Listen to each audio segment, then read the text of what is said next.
Hey folks, what a view behind me. I'm at Black Bull Markets headquarters here in Auckland, New Zealand. Speaking of views, you can get TradingView paid plans for free at Black Bull Markets, saving you up to $600 a year. Get either the Essential Plus or Premium plans absolutely free. All you need to do is trade from one lot a month at Black Bull Markets. And you can also get a 100% deposit bonus for your first deposit up to $1,000. All you need to do is click the Trading Nut link in the description below. Our sponsor Blue Guardian is the only prop firm that gives their traders a tool to protect them from hitting their max daily loss and over trading. It's super simple to use. Just set the Guardian Protector each day from your dashboard. Did you also know that they've just released an unlimited time evaluation with a 0 trading days requirement, giving you plenty of time to hit their low 8 and 4% targets, making it super fast to get funded. Plus, it's cheaper than the 40-day time limit evaluation. Check out the link and coupon in the description to get 10% off your next Blue Guardian evaluation.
Hey, what's up, guys? What's going on? What's going on? It's Brinks Trades coming to you live with another week of trading. How's everybody doing?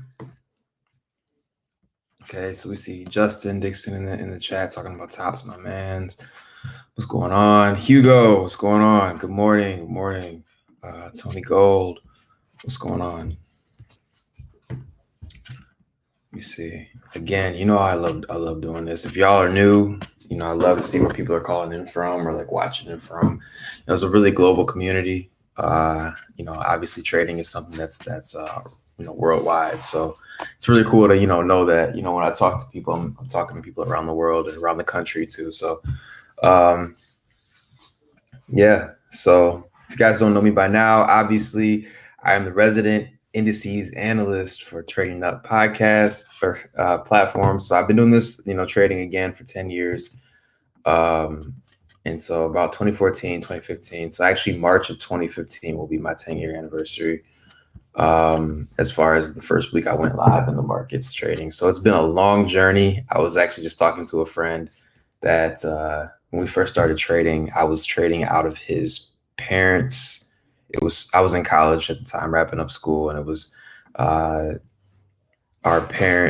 his parents' living room floor. We would stay up till London session trading.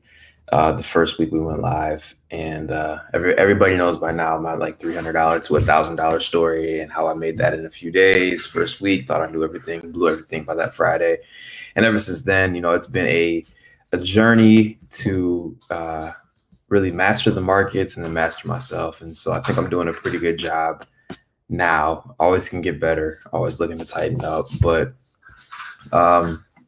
yeah, so what I want to do is I want to go through a few things.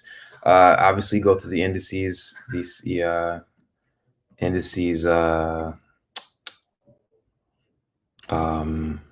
know, breakdown for the week. But then also, you know, take you guys through some of the things that I talk about, answer any questions as far as, you know, like general trading questions. Obviously, I won't go too deep into the strategy, right? It's really reserved for my mentorship students, but answering general trading questions and, you know, take some time and go through my actually a little transparency into my own trading. So, yeah, so as I'm getting charts pulled up, if anybody has any questions at all, feel free to, you know, jump in and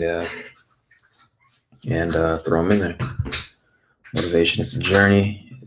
Tony says motivation is a journey that makes you a better and stronger person. Yeah, honestly, man, 100%. I think the markets are something that, you know, anybody can learn any strategy, right? The way that I see the markets, to me, it's the best strategy strategy for me. And I think, my students, if they came in here, they would agree that, it's a very solid strategy.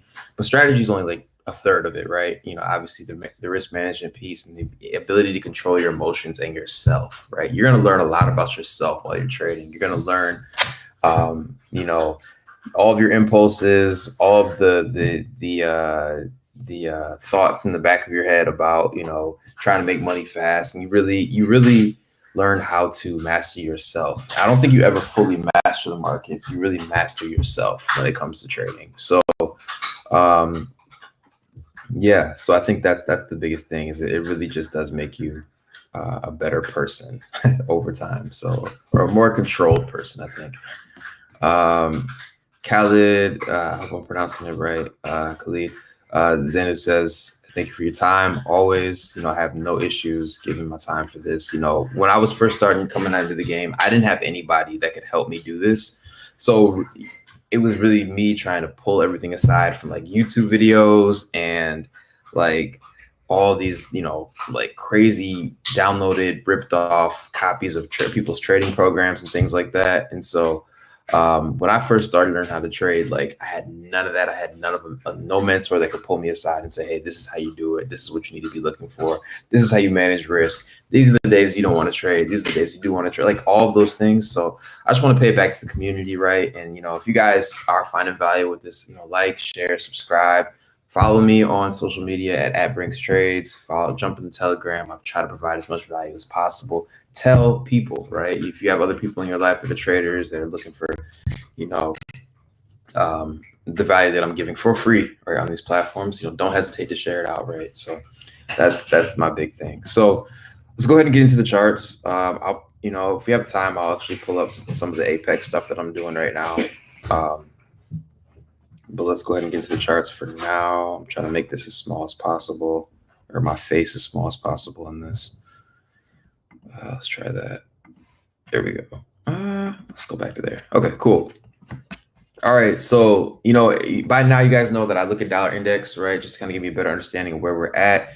If you can understand where dollar is going, then you can understand, how other pairs and currencies might relate to that. So really just looking at the overall time frame, the overarching time frame, right? We've been in this consolidation zone on dollar really for the majority of last year and this year. If we look at things on a monthly time frame, breaking things down to the weekly really quickly, you can see here that, again, we had some targets. We wanted to see the market really come back down and really take out these, if we're looking for a target this low here. But really, you can see overarching things that, that we're still in a huge consolidation zone. We're really just ranging back and forth. And when you're at this level, we're really just looking for short-term opportunities. What's our closest draws in liquidity? How can we kind of take those things out? So, so that's where we're currently sitting right now. We're really respecting a level here. Ideally, I wanted to see the market really come down and take out this low as a target, but we're respecting a couple levels here. And so one of the things that you have to do when you're, and we'll talk about this for sure this week, just watching how the markets played out last week, is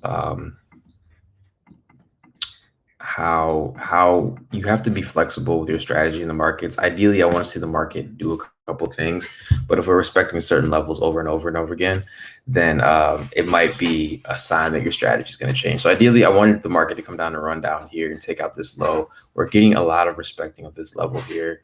And so ideally, I'm watching, right? But ideally, I want this to continue to go down. But again, we're respecting this level. So I would feel really confident the dollar is going to keep decreasing in value if we trade under this level at 103.06. But really just kind of watching this level, how the market reacts with this current high at 104.35 and this low at 103.10, right? So nothing really to call out here.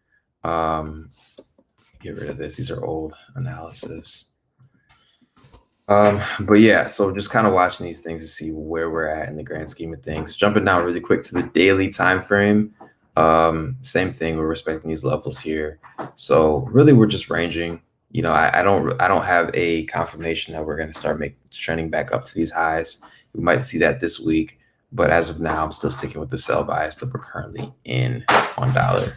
So Again, if you guys have questions, keep throwing them in there as well too, and I'll get to them. As we get to NASDAQ, I'm going to make this really quick. There's a lot on my charts. Again, people ask me why there's a lot on my charts, and there's a lot on my charts because I really trade. So if we look at NASDAQ, this was the fun one, right? This is what we wanted to see last week. I think I still have it up on one of these charts. Yeah, exactly. So we wanted to see the market really come back, respect this old level right here, and then continue to look higher. We obviously did not get that, right? So this is one of the weeks where the analysis was just off, and that's cool, right? So as a trader, you have to ask yourself, how do you kind of react to the market when the market doesn't give you what you want? And so for me, and what I was telling my students all week is that we had something, we have a strategy, right? Anytime you go to war, right? And make no mistake, anytime you're in the markets and you're trading, you're going to war, right? Like you're trading against thousands of other traders, right? You're trading against hedge funds, you're trading against computer algorithms, you're trading against a bunch of things that are trying to take your money, right? This is war. It's a zero-sum game. I win, you lose. So anytime you come into the markets, you have to have a strategy, right? And so if you are trading in the markets and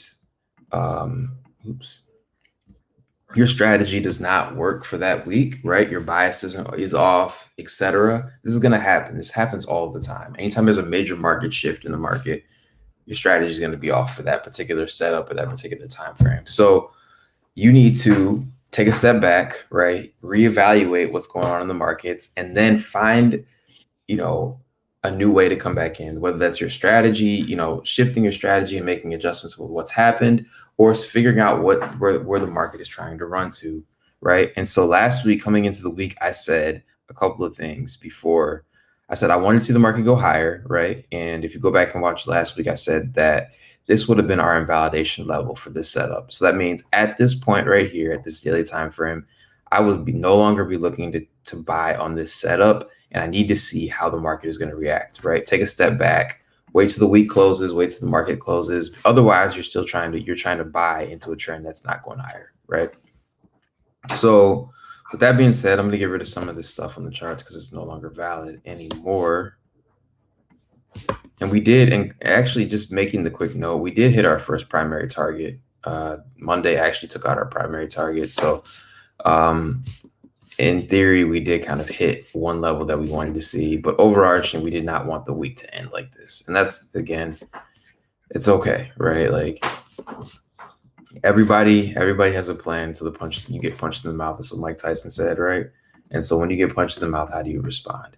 And with that being said, there was still plenty of opportunities to go long. I still ended up catching some winning trades going into the week, like Tuesday. I caught a couple of winning trades where catching the market at its low right here and respecting it. So even if your overall bias is not correct, you can still find opportunities to win positions.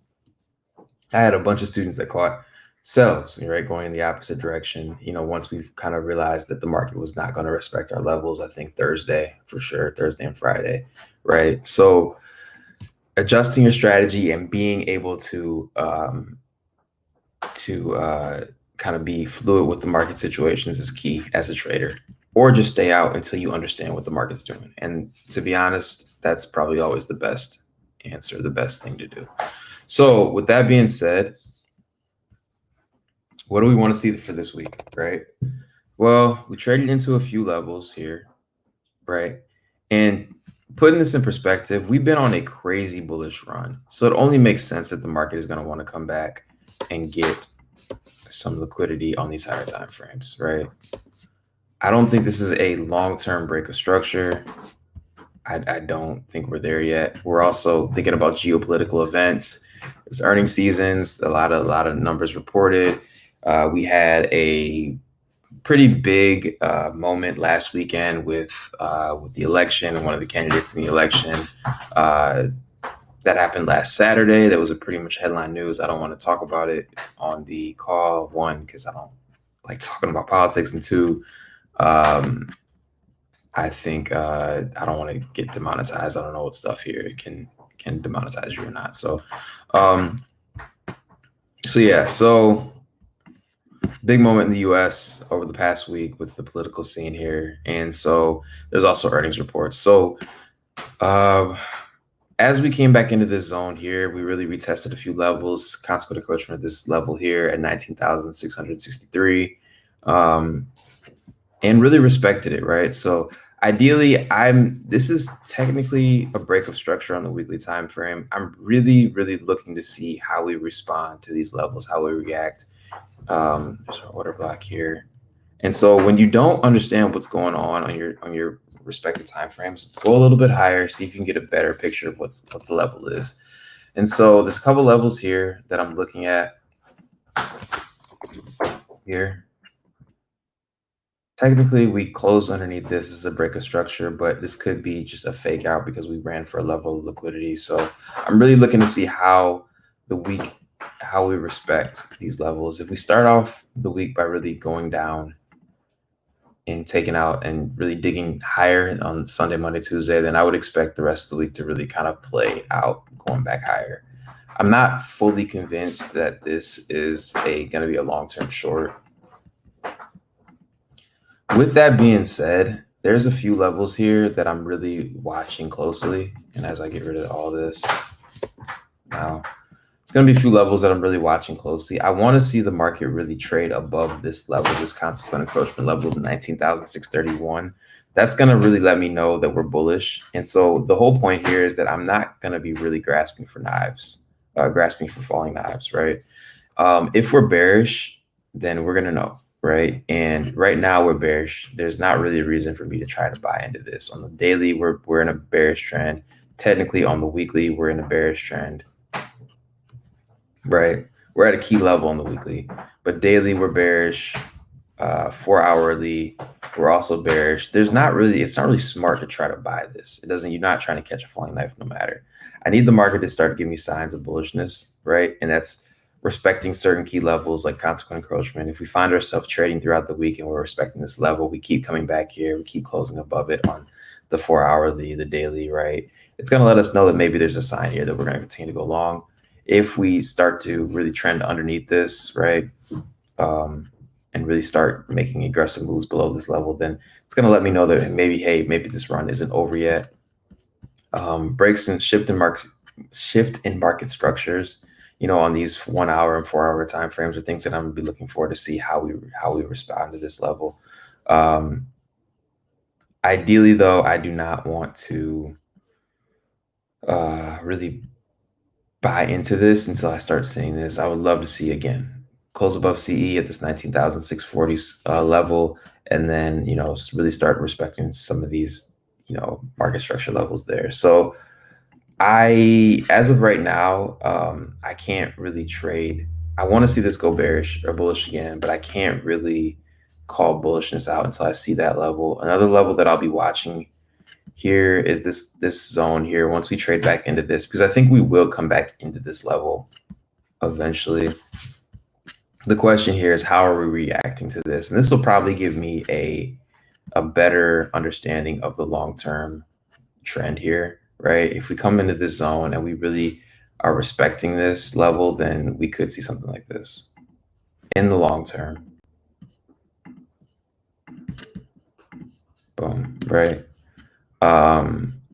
If we fail to respect any of these levels, then we're going to continue to make higher highs. And so really, I just need to get more information from the market. And I think the market's going to really give us that Sunday, Monday, Tuesday. So the two zones that I'm looking at here are going to be your 20,000, this fair value gap here, the 20,189 level and the 19,062 level, these two levels here. If we start trading higher at the week, if we start respecting the top end of this range at 19,914, then it's going to probably send us to this next zone here. So it's really just kind of taking things bit by bit because we don't have a ton of information. In theory, we have a break in market structure on the daily. We have a break in market structure on the weekly. So this could signal a long-term move, but we're also weighing out what's going on the weekly here, right? Where this looks like broken market structure, but we're also diving back into a level of liquidity.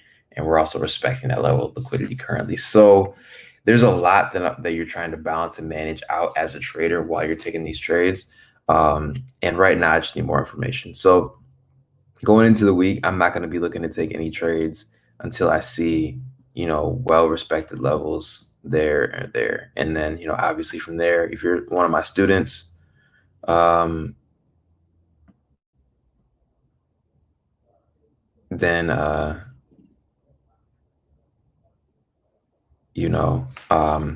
the setup. So let me hop in here and go to the questions really quick. Solandra said it's not a breakout in all of the charts. So let me go on and see what's going on here. If I jump to different levels, yeah, it looks like a breakout there. Like we closed well below. And then here it's respecting. So I see what you're saying. So, oh, yeah, I see what you're saying now. Yeah, it's about the same. Yeah, it's about the same.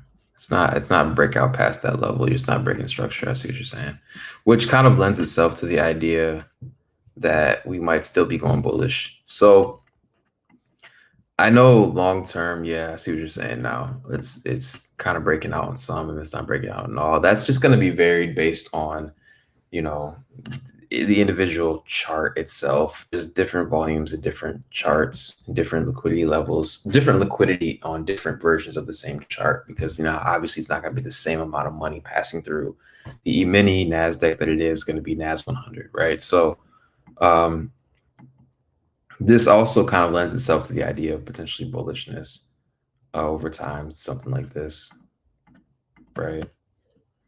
For trading US, it's all these charts are inevitably going to do the same thing. They might not close the exact same level, but they're all the same version of the same instrument. So they're inevitably going to do the same things in the grand scheme of things. The individual particular levels might not be the same, but we'll be expecting the same thing. But looking at something like this, I would expect the market to I'm looking to make a good decision based on these things. And there's really very rarely, if you guys have watched my style of trading, very rarely do I ever say I'm looking at like two different levels. I'm usually pointing to a level saying this is our target for the week. This is where we want to run to. And so when I can make a case for bearishness and bullishness, it's usually telling me that it's not a very good symbol or a very good opportunity in the market. And right now, again, I can see a world how this can go bearish, and I can see a world how we can continue going bullish. So right now I need more information from the market to really see how we're respecting levels before I feel comfortable, because I very well can see this. I can see the market doing something like this next week. I can also see the market doing something like this week. So this is not going to be a high probability setup for me. And I think the difference between an average trader or a new trader and a more experienced one is the ones that can mark out high probability setups for them and their system and the way they trade. So if you are ever in a situation where you can call both sides of the trade, right? Whatever your style of trading is, however you trade, you might trade like me, you might trade like somebody else, or have a different style or system. But if you can call bullishness and bearishness in that setup, or you can look at the setup and say, okay, I want to go short, but I can see how this can go long too, then that's probably not a great probability setup for you to take. And so right now I'm kind of at that point. So I need more data. Ideally, looking at what happened with the weekly time frame, I want to see this go long, but I also could see a world where we dance up here and keep going short, or we play down here to start the week off and then continue to go long. So what I'm saying is this is not high probability for me. I need more information to make a good decision. If you had to put a gun to my head, actually, I'm not even going to say that because I don't want to put it out in the air. I don't want to make a public statement on this, but I'm looking at both of those things, and I probably will react to one of them. So hopefully that kind of answers any questions. Skippo said, yeah. Kindly tell us about gold. This is crazy. Everybody loves gold, man. I don't get it. Can you also show an example with candles? Piano World says, sorry, I was talking. I was on a rant. So to see market structure, is it advisable to use a line graph? I mean, you can use a line graph. It doesn't hurt. Like you can see that my chart is a line graph. technically. Like you can see the lines in the background. I just don't pay attention to the lines as much. Um, you need to know what levels they are, like for sure. Like it doesn't hurt or help you. But there's a firm level of like liberties you take with breaks of structure, right? So like you want a convincing break. You don't want if you have to ask yourself, is this a break of structure? Then it's probably it's not a high probability setup. You want something that's very clean and obvious to you.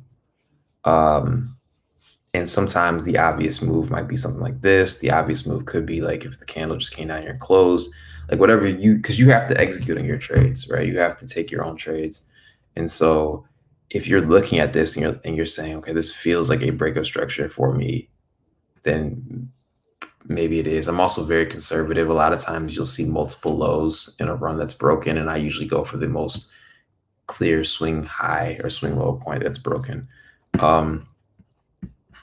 So yeah, I'm very conservative with breaks of structure. So I want to see usually a liquidity level and a break of structure taken out before I really start making it a shift to the other trend. Because a lot of times you get faked out, and if you're one of my students, I've told you like why fake outs happen, right? But sometimes the market will break structure and then it'll turn around and go right back. And so you're looking at the market like this. You're looking at the market like this, where you see the break of structure and you think it's going to do something like this. Hold on. Where it breaks structure, right? It goes back up and then it goes down, right? That's what we're taught when it comes to market structure. But sometimes the market will do something like this, where it'll break structure and then just keep going right back up, and then it'll re-break structure again, right? So there's a reason why the market does that, and nothing is ever random. If you're one of my students, you probably should know the answer to that. You should know the answer to that. If not, message me in the chat. We can talk about it. But this is when you're looking for potential fake outs in the breaks of structure. It's not just enough to look at the break of structure to tell you where the market's going to go. Okay, kindly tell us about gold. If I got time, I'll get to it. NAS100 and gold are the best pairs of trade. Like I said, I don't trade gold at all. If y'all swear by gold, that's up to you. Let's look at S&P real quick, see if we see the same thing. So very similar. Just looking at things in the higher time frame, there is a liquidity void here, or it's commonly known as a gap right here. So I'm just gonna text coordinates, style, volume imbalance. Ooh, what happened?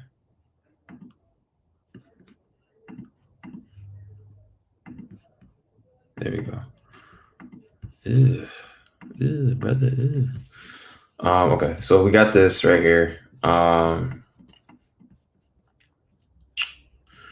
So the market could be reaching back down here on the grand scheme of things. Again, we're not fully in a breakup structure on the S&P, so that could be a good positive sign for the NASDAQ as well, because we know these things are going to be correlated.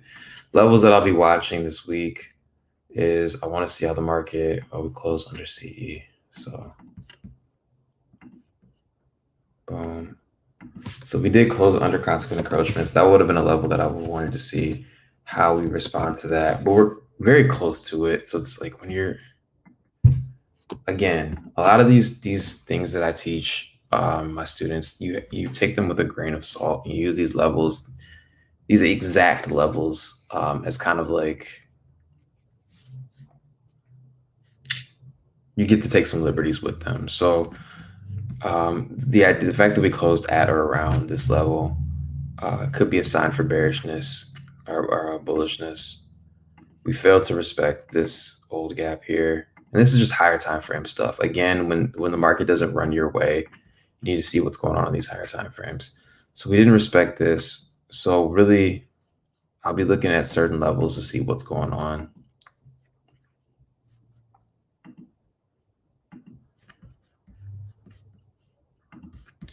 If the market trades back up here, I'll look to see what's happening here. Do we respect this level? Do we respect the old consequent encroachment? Do we have a hard time breaking through? If not, we're probably going to go keep going deeper. And then, you know, ultimately, if we do fail to respect these, then I'm probably looking here for shorts. But really, this is going to be the key level, just like it's the key level on NASDAQ as well. How do we, when we come back into this zone, how do we respect this area? Do we continue to trade above consequent encroachment, above this consequent encroachment as well, and continue to go higher? So again, even though there's a gap here, I'm really looking to see how we respond to these levels, and if we don't, or if we never go back up there, then I'm looking here for a short. Again, I don't know if it's a long-term short, but in the short term, this is what I'll be looking for. So let me see. So this is the weekly time frame. You can't see my time frame on here for some reason. Let me see if I could change this. No. This is the weekly time frame on S&P. I don't know why it's not pulling up, but yeah, I don't know what's going on. So it's the weekly time frame. As we go down to the daily time frame, again, we've pretty much had broken market structure. We ran up and we took that out. So ideally, you know, looking to see how the week is going to start. If we find ourselves trading up at the beginning of the week, then we could see a run back to this level, or this level here, and then continue to go down. If we start digging deeper into this gap to start the week off, then we could be looking to go up. So again, high probability setup. It's not a high probability setup at all, because I can call both sides of the market. I can see a world where we can continue going back up. I also can see a world where we continue going back and go down. So this is,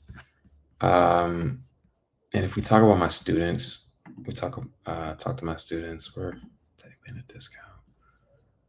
Yeah, so I'll be looking to see how we respect these levels, how we continue to respect CE, how we respect this overarching fair value gap, which would now be considered an inverse fair value gap. And then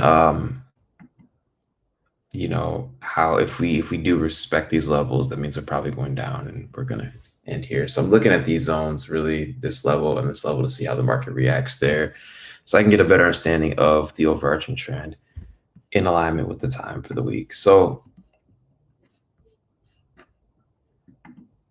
yeah, I see it now. Basically the banner for trading. Yeah, I get it. But this is the daily time frame right here. You could probably look, if I get this out of the way. Oops.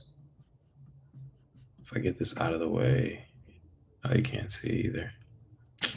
Whatever. All right. Well, anyway, Piano World says German 30. So I got a request to do gold. I got a request to do German 30. Let me do this real quick.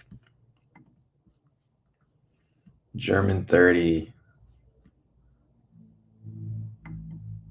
Let me do Dow Jones really quick, and then I'll touch on that. But I have a feeling that this will be the same. So Dow Jones actually gave us some divergence. So actually it didn't. I'm sorry, it did not.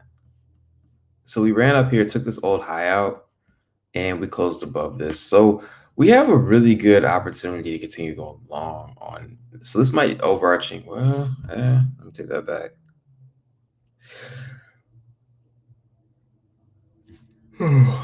So we made a new high on Dow Jones. So this is the only one that's actually still bullish, which is really interesting. So this is probably the divergence play. I'm going to draw this line here, and then I'm going to adjust it just a little bit. 40,000. Whatever.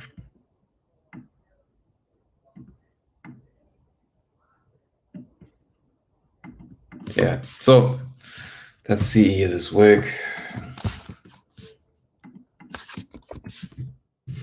So ideally, and this might be the kind of the giveaway here, is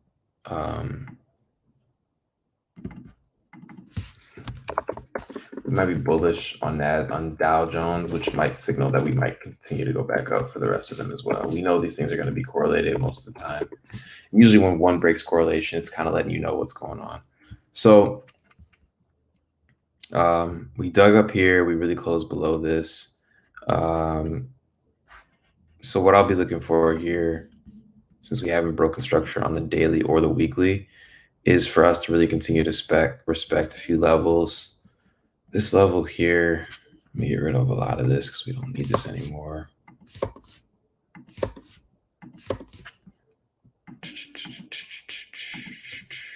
This right here.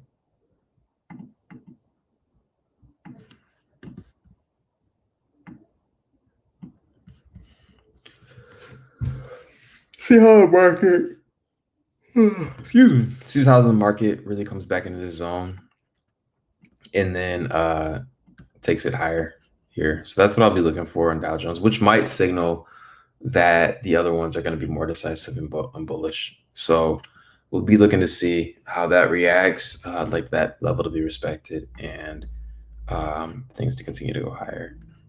So, excuse me. There's also a, yep, this is the zone that I want to see kind of respected for us to go higher. If not, then it's probably just a fake out and we're probably going to get to go down. So we'll see how the market respects that zone.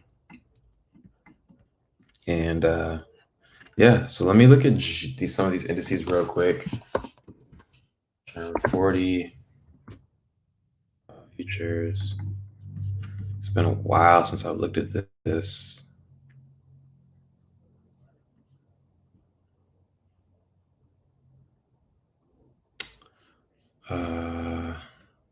Where's it at? Oh, it's right there. DAX, TX. Okay, cool. So weekly time frame, probably the same thing. These move very similar to the indices. We have not really, we've been in consolidation zone over the past few weeks. So if I go up to the monthly time frame, same thing really. We came at this zone. If I had to look at a couple levels, first level that I want to see the market kind of respect is that one right there. And go to the weekly time frame. See a world where we could come back down, maybe take out this low or come back down to this zone and really just do something like this. But let me go to the daily first and see if broke structure. We're just consolidating right now. So we did take this out. So I wouldn't be surprised if we ran back here and did something like this.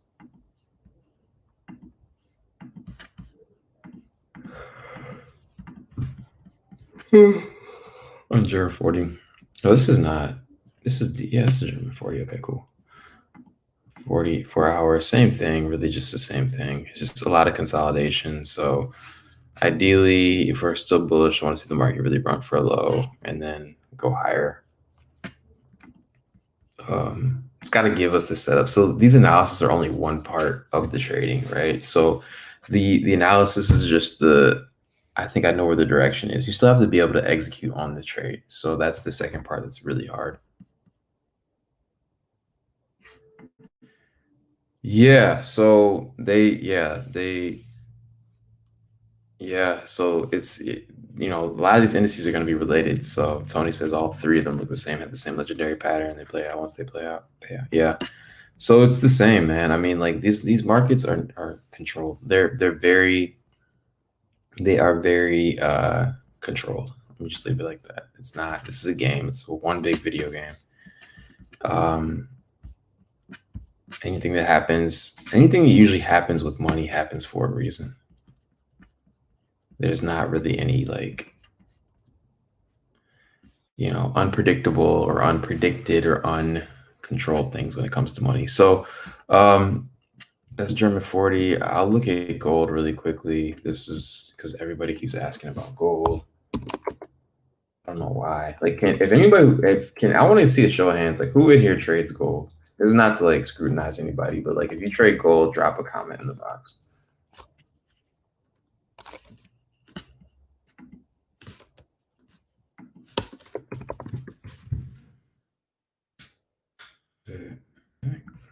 XAU. I'm tripping. You could tell I don't trade gold. Like I don't even know the symbol anymore. It's gold.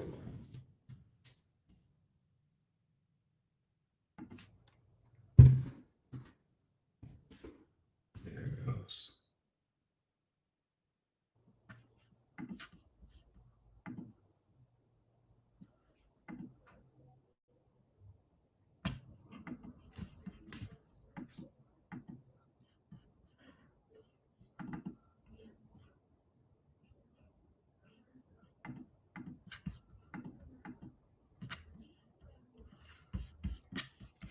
So I called this out, wow, weeks ago. Someone asked me to do this a long time ago. And so this is like over the summer, actually probably back in May. I don't trade gold at all. I just don't like it. There's a lot of reasons I don't like it. I would prefer nobody trades gold, but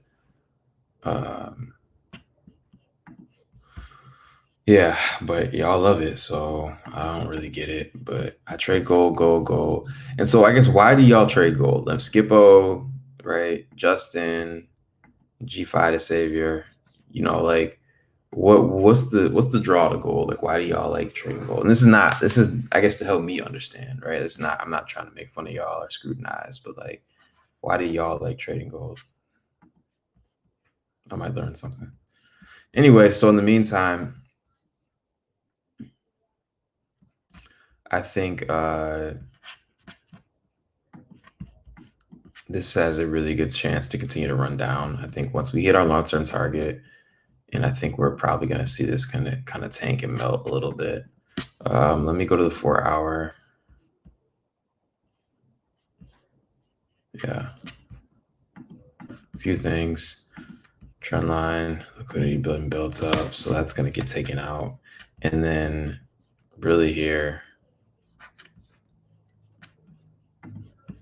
took out this high.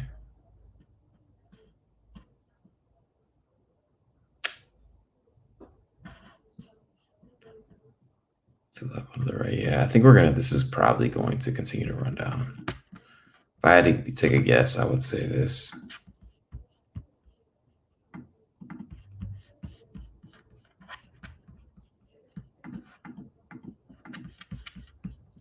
Like I would be aiming for this low, I'll take that back. I'm not aiming for that low. I'm aiming for this. I'd be aiming for this balance here as a target. And I would look at this level too. So these are the two levels that I'm looking at on the downside that I would be using for kind of like take profits, long-term trend, take profits if I was trading gold. If that makes sense. Or areas that I would be looking to kind of exit some of my trade. This level right here, TP for PP, and long-term here, second TP. So probably these two levels, right? I think we're going to probably come back down here to this zone. We had a hard time breaking through. We took things out, but then we also closed right above it. I'm sorry. We closed right below this. So I think we're going to probably continue to run down.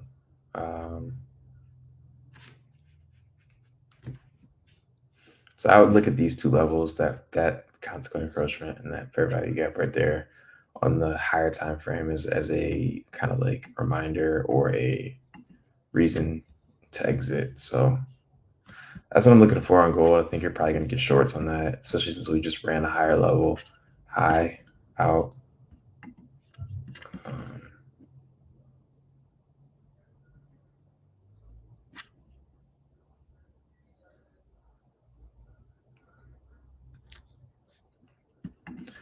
So I said when I was losing money and gold was the only pair that I was making money back on, and US30 moves too different from the rest. That's why I trade gold.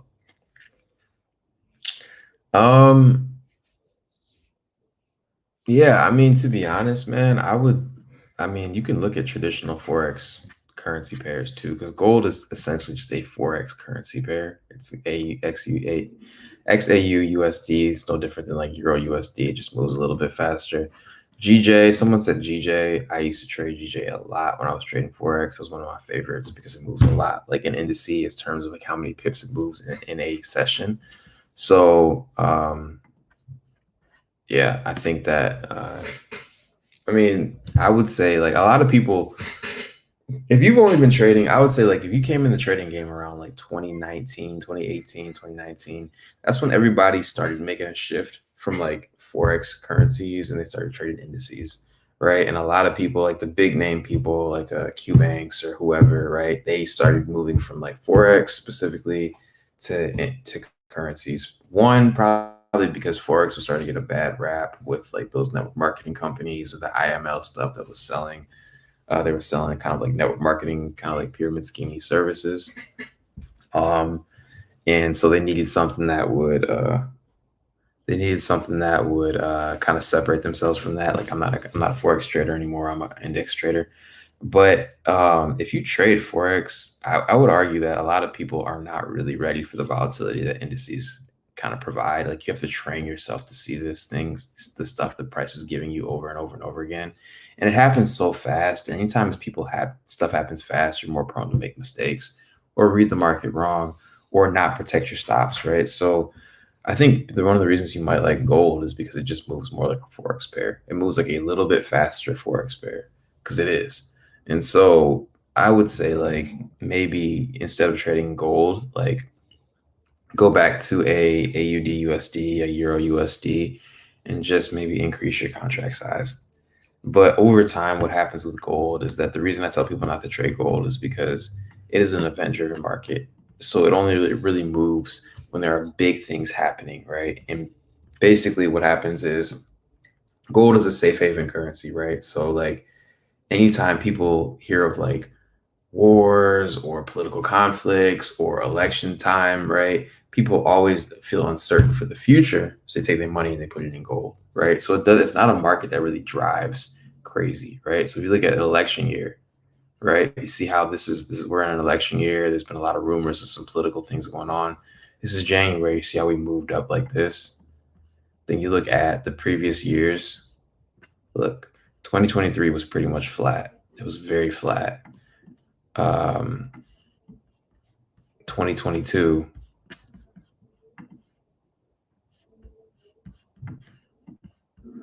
26 look how flat this currency is, right?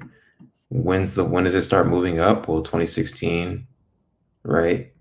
Then I can't say but the 2020 event that everybody was in their house for, right? See how it rose up because people were scared about the future, so they started investing their money in dollar instead of the gold, or gold instead of the dollar, right? So if you look back, gold is very stable as a currency. It doesn't really move a lot. And look what happened between 2020 and 2023. It was just ranging back and forth between this. So if you're looking for something for volatility, you're better off trading something else. And that's why I say like gold is an event-driven market, because it only really moves when there's geopolitical events that happen that kind of make the price, that drive the price higher. And so everybody loves that volatility. And you guys have probably started, whoever's trading gold here probably has started trading gold in the last 3 years, I would imagine.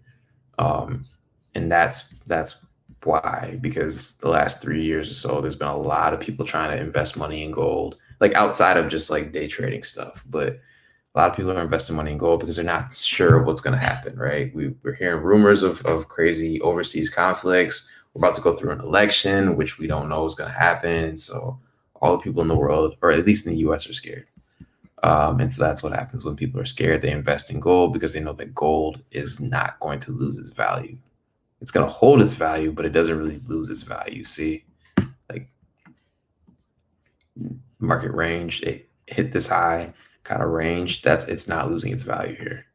Same thing. So like, that's why I tell people don't trade gold, because you're in an election year, you're in an election time frame, you're in an uncertain time.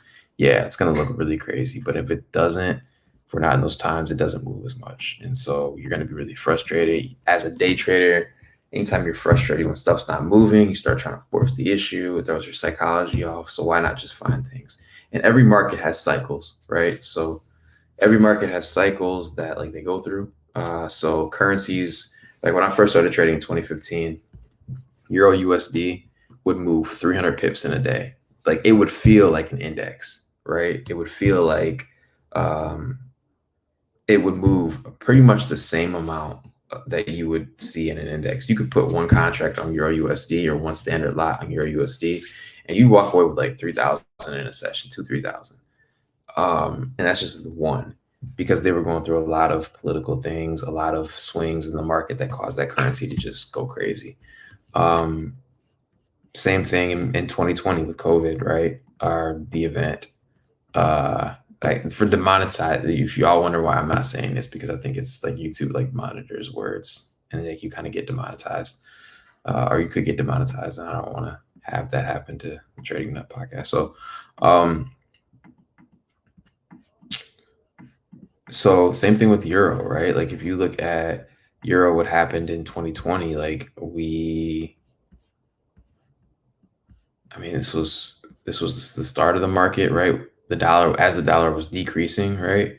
The euro was hitting like highs that it hadn't seen in almost 2 years, right? And then obviously when the market started to stabilize, the euro is currently hitting its all-time low, and we're kind of sitting at a level of equilibrium now where the market is, kind of stabilizing again. But this is what happens, during event-driven markets, right? We run up price to run it back down. So that, long story short, I'm just saying, like, you guys are having fun with gold now. It's probably not going to last. When it doesn't last, then you might get frustrated. So find something that moves consistently. Would you say someone to trade US30 over gold? That I would say I would ask yourself why. Because, like, okay, so to me, like, as a trader, I don't really care. Like, all this stuff pays, right? Like, you can make money on any of these pairs.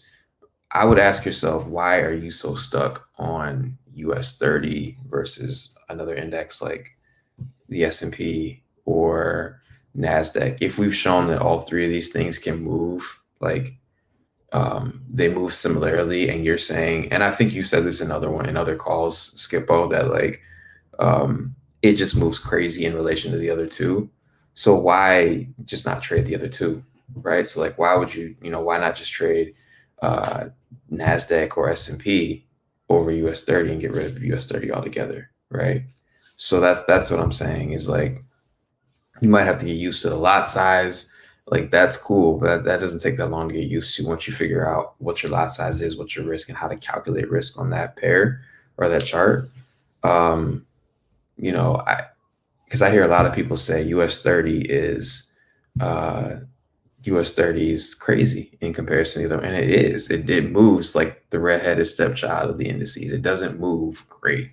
Like, I don't personally, like, if I had to rank the indices that I trade, 99.9% of my trades are on NASDAQ. Some people say that NASDAQ moves a little bit fast, so I tell them to go to the S&P. I don't really ever tell people to trade Dow Jones. I just use it as a like barometer to see what's going on with the other charts, and kind of be able to compare it to see if I see like divergence and the stuff that I saw there. I don't really take trades on it at all. If I were to ever take a trade on another index, it would definitely be the S&P. It moves the same most of the time, and it moves slower. So it's like you can understand what's going on, and it doesn't move as many points per contract size. So you can take your time, figure it out, and it feels like you're not an instant drawdown or price fluctuating crazy. So it messes with your psychology. So Skippo says, answer your question, Skippo. Would I trade? What do you say trade? Would you say someone trade US30 over gold? I would 100% say US30 over gold, but I would say get rid of both. Like, to be honest, like, if you're struggling, and if you're not struggling, if you're winning, and cool, if you're making money, and I'm never going to tell somebody to stop making money. If you're consistently making money on them, cool. I mean, stick with it. I'm just telling you what's probably going to happen over the long term. But to answer your question, I would say, yeah, 100% trade US30 over gold. But if I had to rank them, it would be NASDAQ and S&P tied for one, right? US30 at a distant third, right? Then gold.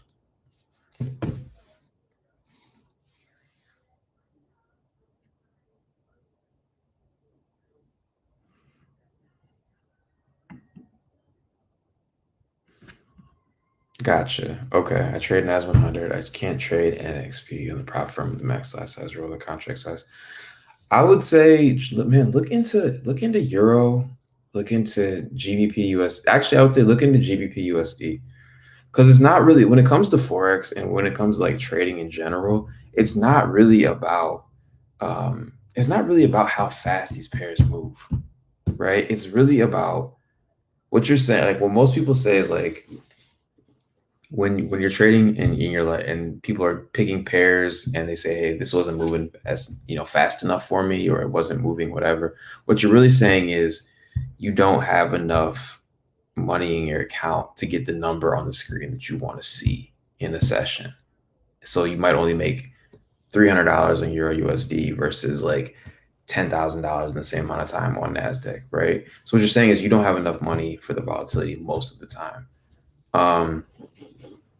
And so what I would say to you, Skippo, is like I would say, man, look at Euro USD, look at GBP USD, and learn and just get consistent and build your account up because you can make $1 million on any of these. And I'm not saying obviously I can't promise you will. Like I can't promise money. That's not what I'm trying to do. I'm not trying to even give that justification that you can, that anybody can do this. But like you can make $1 million. I know traders. There's a funded trader, and that's the only time I ever really give shout outs to people. There's a funded trader named JCap FX. If you guys aren't familiar with him or his story, he was interviewed actually on this channel. So go back and watch. I love the way the dude trades. Like I love the way that he puts his stuff together. I love his mentality and how he treats trading like a business. And he did a video where he broke down basically, all of his trading profits and all those things and all of his screenshots. And he's a 7-figure funded trader, and he's made, I think, $1 million in the markets. He's pulled $1 million from prop firms in the last 3 years. And most of that was on Euro. Like he trades Euro USD. He's not trading indices. He's not trading anything that's crazy. He's made most of his money on something that's relatively slow and compared to NASDAQ and compared to these things, because he knows that once you find your edge, then you're good. So if you feel like gold is your edge and you feel like you consistently win on that, stick with that. I'll never tell you to stop what's not working.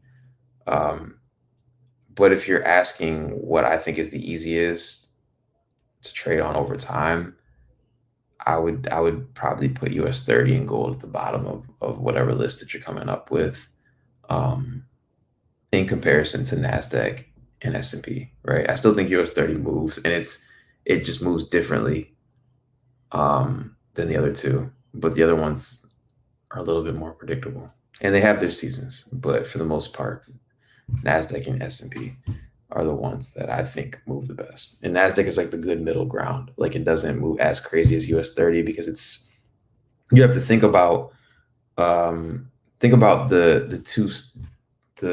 stocks that make those up, right? So US30 has 30 stocks in it. NAS100 has 100 stocks in it.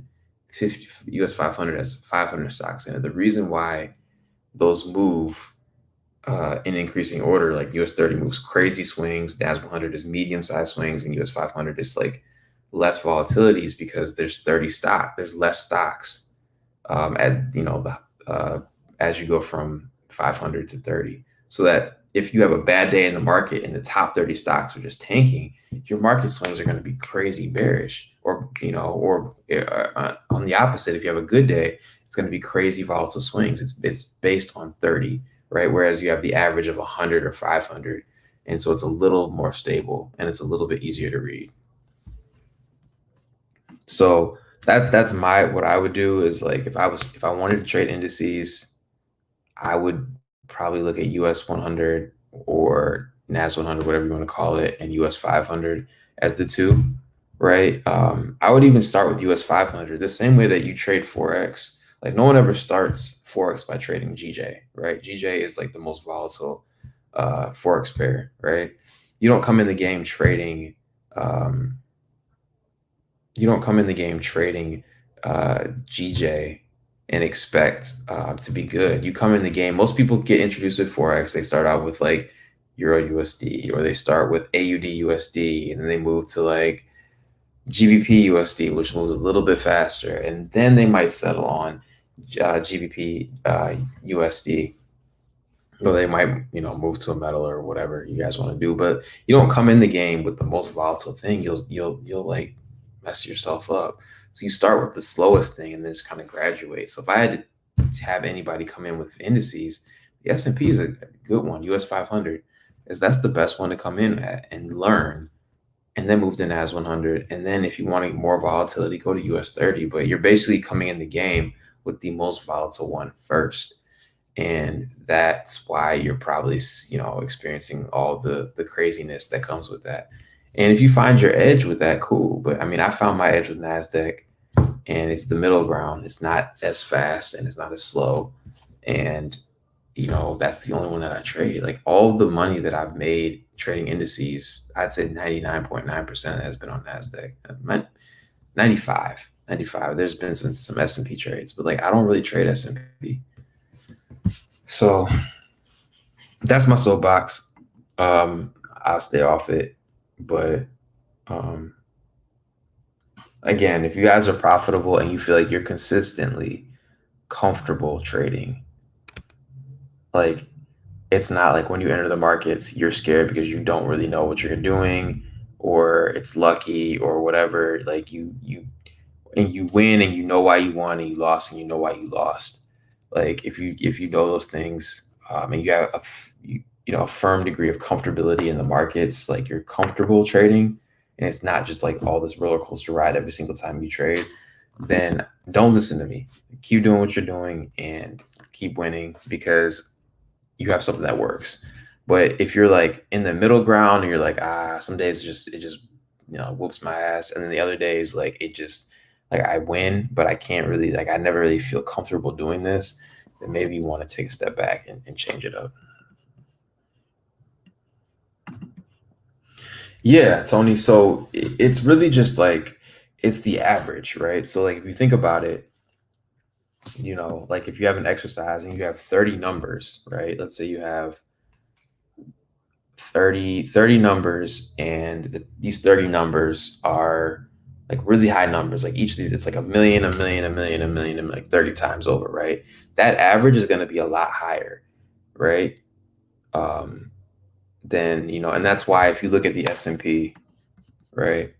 Like if going back to the charts, if you look at the S&P, or you look at the Dow Jones, this number is 40,000, right? Like it's very high, right? Because it's the top 30 stocks, it's the average. Obviously, the top 30 stocks in the world are going to have a higher number than, the top 100. That's why NASDAQ is 19, or the S&P, which is the top 500, because it's taking the average of 500 companies. So what they're basically saying is the average stock price of these 500 companies is 5,000, whereas the average stock price of these, 30 companies is 41,000. The top 30 are 40,000. But with that being said, all of these stocks in the top 30 are in the top 100, which in the top 100 and the top 500. So the S&P 500 has all of these 30 companies in it, and it has all of the 100 companies. So when these 30 companies are tanking and they're going down, down, down, down, down, right? It's not going to be as bad of a move on S&P, because that S&P has another 470 companies that average out that price. So your swings aren't going to be as crazy high or crazy low. And it makes it easier to trade. Like S&P is like the AUD USD of Forex. And Dow Jones is like the GJ, where it just moves volatile. And NASDAQ is kind of like your Euro USD, maybe a GBP USD, where it's a mid-level, or UJ, where it moves mid-level in comparison. So that's why it moves that crazy.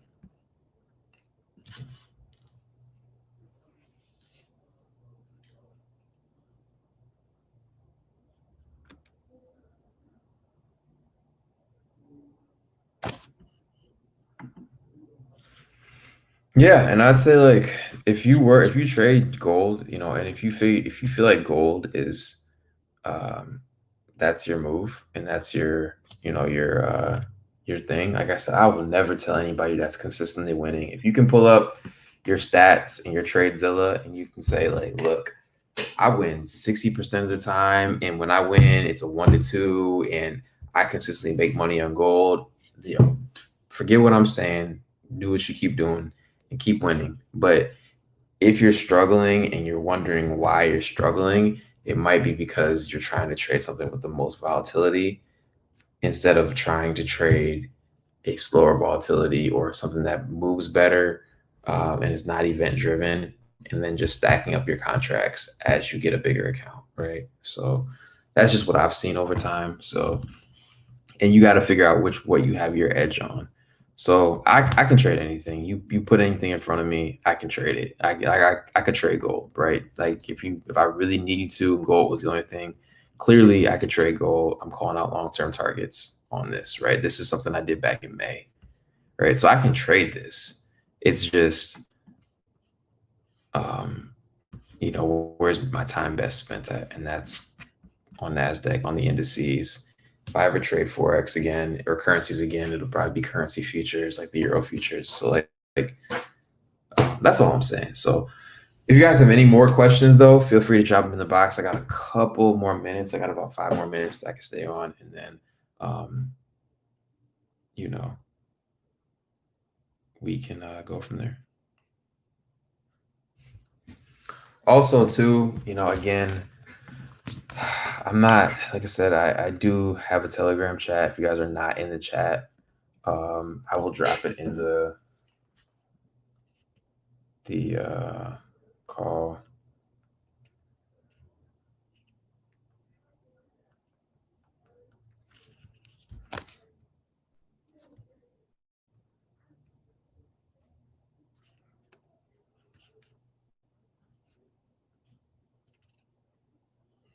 Give me 1 second. Copy link. Let me Gmail this to myself.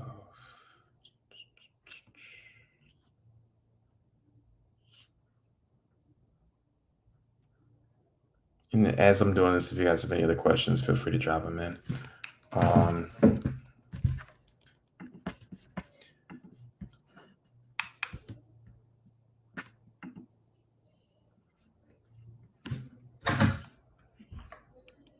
There we go. Copy. Yeah, if you guys aren't part of the Telegram, join the Telegram, man. It's free. I don't charge anybody for anything. You guys can see it. You click the link. You're there. You see all of my updated analysis. If I drop stuff in, a lot of the profit shots that I take screenshots from updated charts. So you'll actually, a lot of times I'll screenshot my extra executions and show them in the chat, right? So like I'm all about transparency, right? And like I want to make sure that like when I walk away from this trading game, people say Blake was a trader that like was not trying to sell me a bullshit course. He wasn't trying to like get me to I don't know, pay him money to teach a strategy that he can't really trade or anything like that, right? And so I'm just trying to bring the transparency back to this space because there's a lot of bull in this industry. Like there's so much, I would say that most of it's bullshit. There's people trying to sell courses online that can't be profitable themselves. There's people who some of these major followers, these major influencers that you see online, they're not real. Like they look real, right?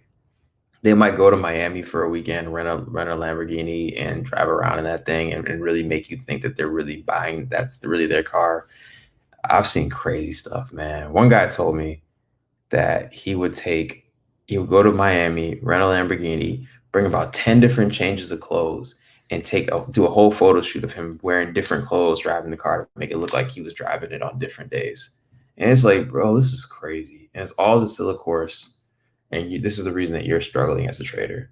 So when you just don't believe everything online that you guys can see. If these guys are not showing you, if they're not doing what I'm doing in terms of breaking down charts ahead of time, like the week ahead and doing it publicly for free, or if they're not showing you like, payouts and requests and things like that, then don't believe them. Like, don't believe them. Any good trader, any good hedge fund, right, is gonna tell you, um, they're gonna show you if they want somebody to sign up for their services, um, then they're going to show them a list of what they did, their P&L for the month and their returns and all those things. And so, um, I'll show you this.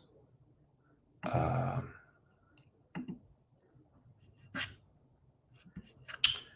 I guess with that being said, oh no, I froze.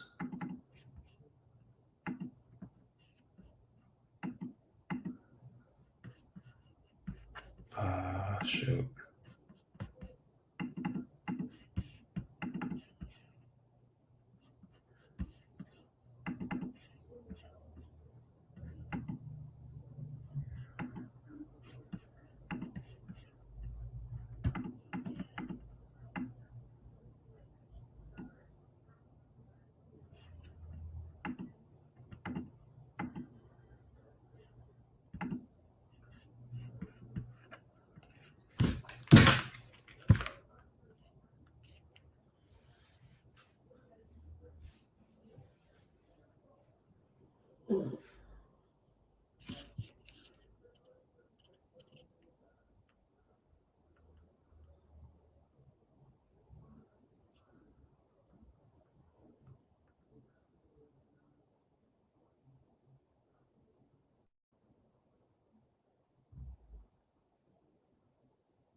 That's weird. I don't know if y'all can hear me. I'm gonna exit and come back. I'm trying to.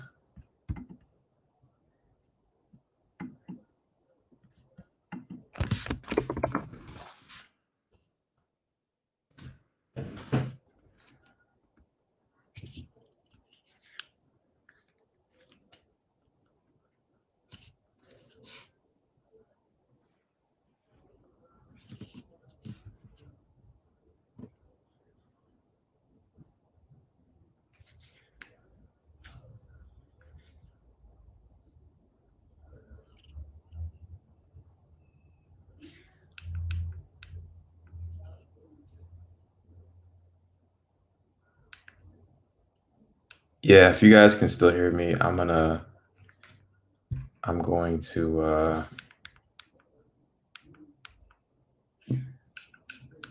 yeah, I'm gonna log off and come back on really quickly and then we're good. But I think something happened with my computer, it froze up. So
All right, my bad. I have no idea what just happened. Put a drop in the chat if you guys can hear me and see me.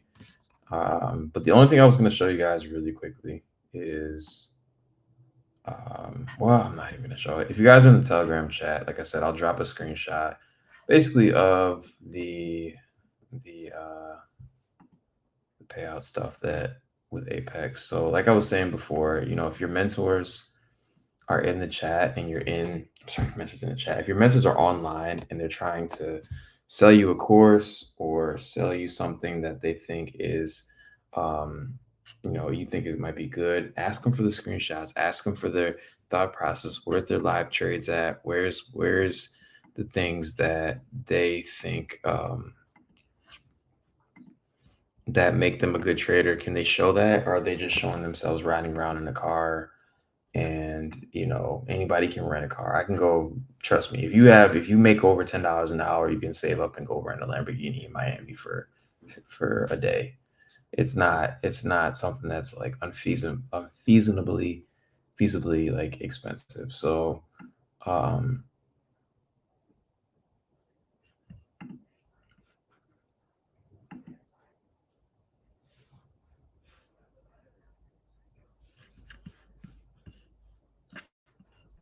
I'll share my screen really quickly. I'll show you guys this. But this is really quickly. If you guys can see my screen, this is Apex Trading Funding, right? This is one account that I have pending, right, for a $2,000 trade, right? I'm sorry, the account itself has more than $2,000 in it. The account has about 10,000 in it. But I'm requesting 2,000 out because apparently that's what they do with Apex. It's like you can only pull out 2,000 at a time. Valuation charts, PA charts, right? So if you look at some of the PA stuff, you can see, I'm not going to go through them all, but you can see, look, I've made, 9,000 on one account, 3,000 on the other, it's 500 on one, right? So like, these are the current standings on one account that I've just did and all of these have been done since like, I think the end of May, beginning of June. So it's like, you can really see like that as a trader, obviously I can back up the stuff that I'm saying. And so whether you learn from me, whether you learn from somebody else in the game, like make sure that you are finding somebody that really knows how to do this, right? There's so much fugazi stuff online. There's so much BS. Like just find somebody who, and it doesn't even have to be me. I'm cool with that. Like I can make enough on my own without this. Oh, let me get rid of this. All right. That's what I was trying to show you guys is the 9,000 right there. And then underneath that, there's, yeah, you can't see all of it because whatever. I'm not going to go through all of them, but there's like, I have like a lot of accounts with Apex. So find somebody that, can really do what they say they're doing and, find and like just rock with them. They should be able to help you every step of the way. They shouldn't just give you a course and disappear, right? Like all my students, they know that I'm really looking out for them because I really want to see them successful, right? And obviously I can't promise that they'll make money. I can't do any of that stuff, but I can show them exactly what I do, exactly how I read the markets over and over again and hope that it kind of sticks with them. So again, you can see the profit on all these accounts was made within 15 actual trading days. So it's a little over like a month and a half of actually trading. So hopefully this helps. Hopefully you guys, kind of get any questions answered. Live trading is the key, right? And so like again, for my students, I try to break things down as they're happening. If I can't trade live with them, I try to at least show screenshots in the moment of what I'm seeing, what I'm looking at, why I should be looking to buy or sell in that moment. What's my overall thought process on that? There's a lot of things. It's not as easy as when the market breaks structure, sell. When the market breaks structure in an uptrend, buy. There's a lot of things you need to be thinking about. And so over time, hopefully I'm starting to rub off my thought processes on them. And it's working. Like I can go through my chat right now with the mentorship group and a lot of students are on there and they're winning. And I love to see people win. And so they're and more so than winning trades, they're getting the thought process. And that's the most important thing, because I can stop trading. Hopefully, hopefully there's going to come a day where I'm not going to want to teach anymore. Like, it's just whatever. But hopefully when that day comes, they're good, right? They can take the skill set, they can teach their kids, they can teach their families, and they're going to get this over time, right? And so, yeah, hopefully that helps. So how to join? I would say make sure you're joined in the Telegram. I'm gonna do another mentorship soon. I don't know. I really want to make sure that the people that are in there and invested are getting it before I add more people. I could easily stack this up, run ads for my trading, and then probably get 100 or 200 people to sign up for a mentorship next time around. It's just way too many people for me to personally mentor, and I want to create market monsters versus people that are really, just not good. So you want to make at least 4K per month. I mean, so I guess my question to you for freedom of speech is, he said, I want to make at least 4K per month. I can't promise that you'll make so any trade, any coach, I can't promise legally. I can't even promise that you'll make money with me. That's something. I'm not a financial advisor. I'm a trading educator, right? I teach my style of trading, so I can't promise that you'll even make money with me. That I can't legally do that. But what I can do is teach you how to reprice the way that I read it. And if you can master your emotions, or if you can do other things, um, then over time there's a high probability that you might see success, but I can't promise that you will. But you will need to stop thinking about money and start thinking about being able to read the charts, because pulling money from the markets is a result of you having a good strategy, you being able to master your emotions, you being able to master your money management, which is kind of tied with mastering your emotions, right? So if you can do all three of those things, you'll find that the best traders they have a good strategy, they have a good uh, risk management strategy, they have a good emotional strategy. How do they manage their emotions? And they know uh,